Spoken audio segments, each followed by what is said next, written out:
What's up, y'all?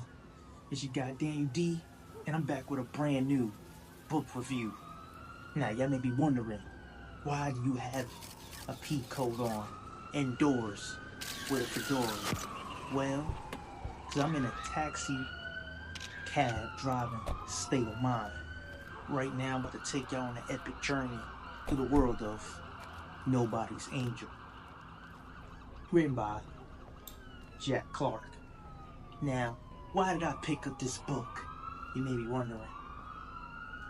Because one of my favorite directors of all time, Quentin Tarantino, recommended this book. He said it was a novel of the year. His favorite book, of this year. So I figured, he makes great movies. I want to see what inspires Quentin Tarantino. So I went to pick up this book while I was in a bookstore in Kansas, Manhattan. Well, Manhattan, Kansas. Manhattan is a city in Kansas. That's what it say. Manhattan is a city in Kansas that's a few miles away from Junction City, which is also a city in Kansas. Kansas is a state that is in the Midwest. What is the Midwest, y'all asking?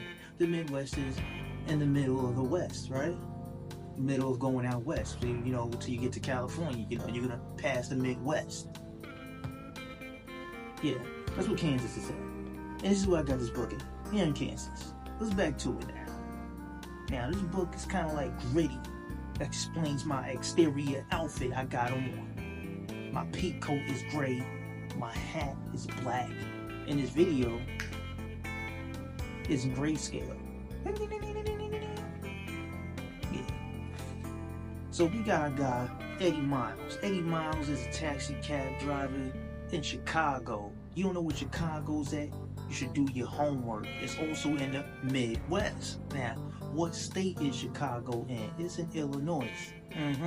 Illinois is about Chicago is about maybe 6 or 7 hours away from here. Will I ever go there? Someday I'm gonna go there. But no time soon. So the story starts up with our guy Eddie Miles. He's driving his cab. We explain, taxi cab protocol.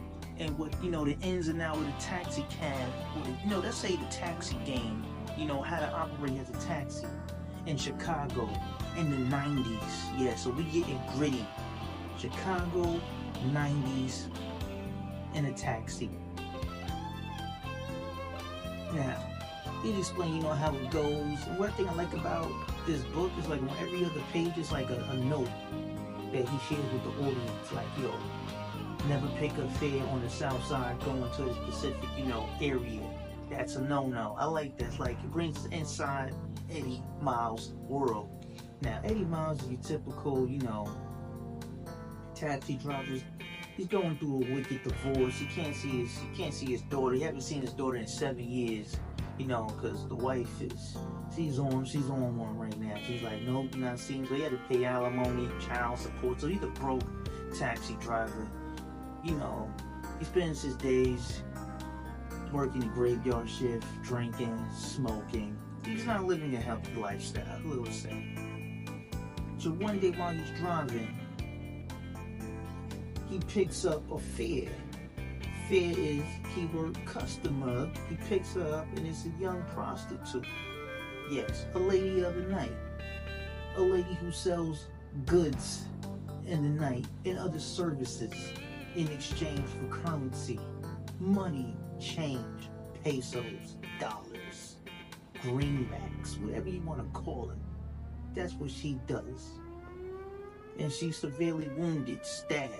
And, he's a good Samaritan, a good civilian. He calls the police. The police start to investigate and he becomes suspect number one. That's where he went wrong. He been driving he been a taxi cab driver for a few years. He should know better. He was supposed to keep on driving and mind his business. Because now that also set him up as a victim. Well, could be victim. I don't want to spoil this book, so I actually think y'all should read it. So I ain't going to do a full, in-depth review. I'm just going to sum it up for you guys. So y'all can do y'all homework on this book. So he picks her up, and that's when he becomes suspect and also could possibly be a future victim. Because it turns out there's going to be two killers. One that's killing prostitutes and one that's killing taxi cab drivers like my guy Eddie Miles. Now, when you're reading this book, it's really descriptive, and it feels like you in the musty cigarette-filled cab that he's driving for 12 hours out of the day. And you really could smell the Marlboros he's smoking. I don't smoke, so I wouldn't light up a Marlboro in here, but I would like to just add the obvious for you. I'm probably, you know what? That's when I cue depressing 90s taxi cab music, right? About here. Boom.